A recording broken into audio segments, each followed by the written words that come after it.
ইবনু জিন্দাব রাদিয়াল্লাহু আনহু হতে বর্ণিত। তিনি বলেন, রাসূলুল্লাহ সাল্লাল্লাহু আলাইহি ওয়াসাল্লাম প্রায়ই তার সাহাবীদেরকে বলতেন, তোমাদের কেউ কোনো স্বপ্ন দেখেছ কি? রাবী বলেন, যাদের ক্ষেত্রে আল্লাহর ইচ্ছা তারা রাসূলুল্লাহ সাল্লাল্লাহু আলাইহি ওয়াসাল্লামের কাছে স্বপ্ন বর্ণনা করত। তিনি একদিন সকালে আমাদেরকে বললেন, গত রাতে আমার কাছে দুজন আগন্তুক আসলো। তারা আমাকে উঠালো আর আমাকে বলল, চলুন। আমি তাদের সঙ্গে চললাম। আমরা কাত হয়ে শুয়ে থাকা এক লোকের কাছে আসলাম। দেখলাম অন্য এক লোক তার নিকট পাথর নিয়ে দাঁড়িয়ে রয়েছে। সে তার মাথায় পাথর নিক্ষেপ করছে, ফলে তার মাথা ফেটে যাচ্ছে আর পাথর নিচে গিয়ে পড়ছে। এরপর আবার সে পাথরটি অনুসরণ করে তা আবার নিয়ে আসছে। ফিরে আসতে না আসতেই লোকটির মাথা আগের মতো আবার ভালো হয়ে যায়। ফিরে এসে আবার তেমনই আচরণ করে যা পূর্বে প্রথমবার করেছিল। তিনি বলেন, আমি তাদের সাথীদ্বয়কে বললাম, সুবহানাল্লাহ, এরা কারা? তিনি বললেন, তারা আমাকে বলল, চলুন চলুন। আমরা চললাম। এরপর আমরা চিত হয়ে শোয়া এক লোকের কাছে আসলাম। এখানেও দেখলাম তার নিকট এক লোক লোহার আঁকড়া নিয়ে দাঁড়িয়ে রয়েছে। আর সে তার চেহারার একদিকে এসে এটা দ্বারা মুখমণ্ডলের একদিক মাথার পেছনের দিক পর্যন্ত এবং অনুরূপভাবে নাসারন্ধ, চোখ ও মাথার পেছন দিক পর্যন্ত চিরে ফেলছে। আউফ রহমাল্লাহ বলেন, আবু রাজা রহমাল্লাহ কোনো কোনো সময়ে ইউসার শিরু শব্দের পরিবর্তে ইয়াসুক্কু শব্দ বলতেন।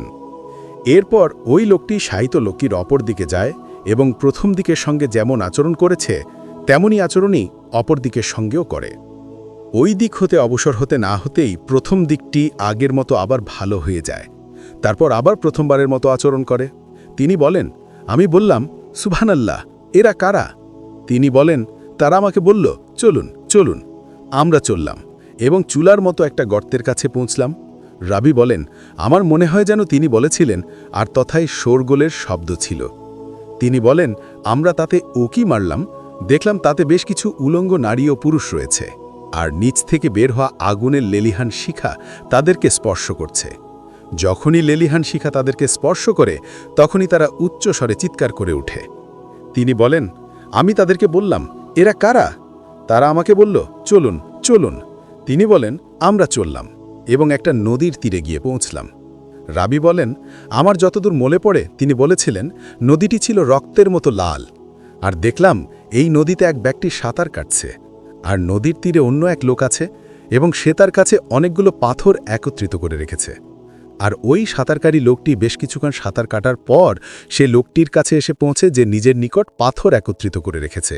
সেখানে এসে সে তার মুখ খুলে দেয় আর ওই লোক তার মুখে একটি পাথর ঢুকিয়ে দেয়। এরপর সে চলে যায়, সাঁতার কাটতে থাকে, আবার তার কাছে ফিরে আসে। যখনই সে তার কাছে ফিরে আসে তখনই সে তার মুখ খুলে দেয় আর ওই ব্যক্তি তার মুখে একটি পাথর ঢুকিয়ে দেয়। তিনি বলেন, আমি জিজ্ঞাসা করলাম, এরা কারা? তারা বলল, চলুন চলুন। তিনি বলেন, আমরা চললাম এবং এমন একজন কুৎসিত লোকের কাছে এসে পৌঁছলাম যা তোমার দৃষ্টিতে সবচেয়ে কুৎসিত বলে মনে হয়। আর দেখলাম তার নিকট রয়েছে আগুন যা সে জ্বালাচ্ছে ও তার চতুর্দিকে দৌড়াচ্ছে। তিনি বলেন, আমি তাদেরকে জিজ্ঞেস করলাম, ওই লোকটিকে? তারা বলল, চলুন চলুন। আমরা চললাম এবং একটা সজীব শ্যামল বাগানে হাজির হলাম, যেখানে বসন্তের হরেক রকম ফুলের কণি রয়েছে। আর বাগানের মাঝে আসমানের থেকে অধিক উঁচু দীর্ঘাকায় একজন পুরুষ রয়েছে, যার মাথা যেন আমি দেখতেই পাচ্ছি না। এমনিভাবে তার চারপাশে এত বিপুল সংখ্যক বালক বালিকা দেখলাম যে এত অধিকার কখনো আমি দেখিনি। আমি তাদেরকে বললাম, উনি কে? এরা কারা? তারা আমাকে বলল, চলুন চলুন। আমরা চললাম এবং একটা বিরাট বাগানে গিয়ে পৌঁছলাম। এমন বড় এবং সুন্দর বাগান আমি আর কখনো দেখিনি। তিনি বলেন, তারা আমাকে বলল, এর ওপরে চড়ুন। আমরা ওপরে চললাম। শেষ পর্যন্ত সোনারূপার ইটের তৈরি একটি শহরে গিয়ে আমরা হাজির হলাম। আমরা শহরের দরজায় পৌঁছলাম এবং দরজা খুলতে বললাম। আমাদের জন্য দরজা খুলে দেয়া হলো। আমরা তাতে প্রবেশ করলাম। তখন সেখানে আমাদের সঙ্গে এমন কিছু লোক সাক্ষাৎ করল যাদের শরীরের অর্ধেক খুবই সুন্দর, যা তোমার দৃষ্টিতে সবচেয়ে সুন্দর মনে হয়, আর শরীরের অর্ধেক এমনই কুৎসিত ছিল যা তোমার দৃষ্টিতে সবচেয়ে কুৎসিত মনে হয়। তিনি বলেন, সাথীদ্বয় ওদেরকে বলল, যাও ওই নদীতে গিয়ে নেমে পড়ো। আর সেটা ছিল প্রশস্ত প্রবাহিত নদী, যার পানি ছিল দুধের মতো সাদা। ওরা সেখানে গিয়ে নেমে পড়ল। অতঃপর ওরা আমাদের কাছে ফিরে এলো। দেখা গেল তাদের এই শ্রীহীনতা দূর হয়ে গেছে এবং তারা খুবই সুন্দর আকৃতির হয়ে গেছে। তিনি বলেন, তারা আমাকে বলল, এটা জান্নাতে আদন এবং এটা আপনার বাসস্থান। তিনি বলেন, আমি বেশ উঁচুর দিকে তাকালাম, দেখলাম ধবধবে সাদা মেঘের মতো একটি প্রাসাদ আছে। তিনি বলেন, তারা আমাকে বলল, এটা আপনার বাসস্থান। তিনি বলেন, আমি তাদেরকে বললাম, আল্লাহ আপনাদের মাঝে বরকত দিন, আমাকে ছেড়ে দিন, আমি এতে প্রবেশ করি। তারা বলল, আপনি অবশ্যই এতে প্রবেশ করবেন, তবে এখন নয়। তিনি বলেন, আমি এই রাতে অনেক বিস্ময়কর বিষয় দেখতে পেলাম। এইগুলোর তাৎপর্য কি? তারা আমাকে বলল, আচ্ছা, আমরা আপনাকে বলে দিচ্ছি।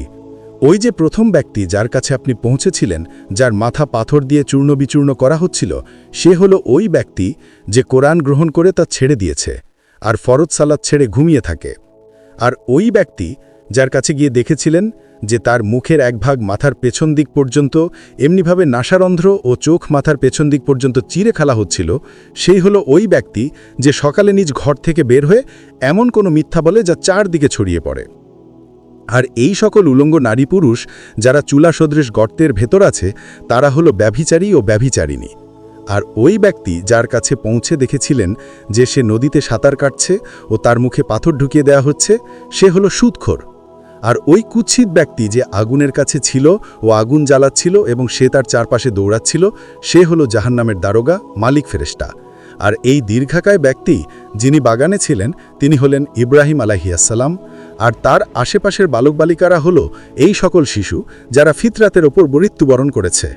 তিনি বলেন, তখন কিছু সংখ্যক মুসলিম জিজ্ঞাসা করলেন, হে আল্লাহর রাসূল, মুশরিকদের শিশু সন্তানরাও কি? তখন রাসূলুল্লাহ সাল্লাল্লাহু আলাইহি ওয়াসাল্লাম বললেন, মুশরিকদের শিশু সন্তানরাও। আর এই সকল লোক যাদের অর্ধাংশ অতি সুন্দর ও অর্ধাংশ এমনই কুৎসিত ছিল, তারা হলো ওই সম্প্রদায় যারা সৎ অসৎ উভয় কাজ মিশ্রিতভাবে করেছে। আল্লাহ তাদেরকে ক্ষমা করে দিয়েছেন। বুখারী ৭০৪৭।